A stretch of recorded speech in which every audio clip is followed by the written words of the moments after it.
Well, hey y'all, it's been a while and I wanted to jump on here and share a few things with you. If you have children that are going back to school, no matter what educational tier, it could be preschool to kindergarten, it can be high school to college, there are some things that we need to support our children with, especially if they've experienced a loss over the summer. We don't want to get their backpacks full of pencils and books and paper and then they don't have the support that they need mentally. So I want to share 5 things with you that I wrote down just so we can support our children while they're going back to school. While they're grieving the loss of a loved one, they may also be concerned about bullying or fitting in. Am I going to be enough? Is someone going to say, a harsh comment about the person I lost? These are thoughts kids may be thinking about and they may never share that with you. So it's our responsibility as the adult, as the guardian, as the parent to check in on our children, not just to say things like, are you okay? We don't want to do blanket statements like that, but we may want to ask them, hey, what are some things that you're looking forward to going back to school, or what are some things that you're concerned about or some challenges you feel like you may face? Because that opens up the conversation for them to talk a little more about what they're feeling. Depending on the age of your child, you can make your conversation age appropriate, but you can pose that general question to any age. Also, you want to give them permission to grieve and belong. Children grieve differently from adults. They may be thinking, why is everyone else normal and I don't feel normal? So remind them that missing someone doesn't mean that they can't still have fun. Happiness and hurt can coexist. Both things can be true.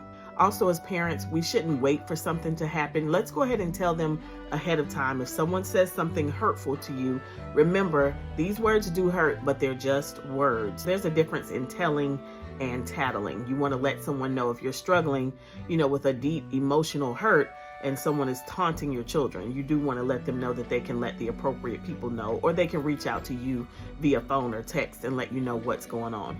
Talking about bullying before the bullying happens can save children from a situation turning into a major event. Kids are cruel and they'll say certain things out of their mouths and they could care less about what you're feeling and what you're going through.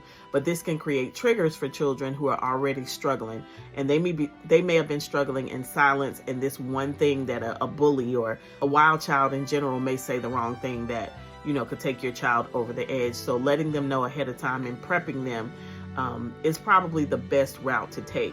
And then I want us as adults and guardians to separate our children's worth from their performance.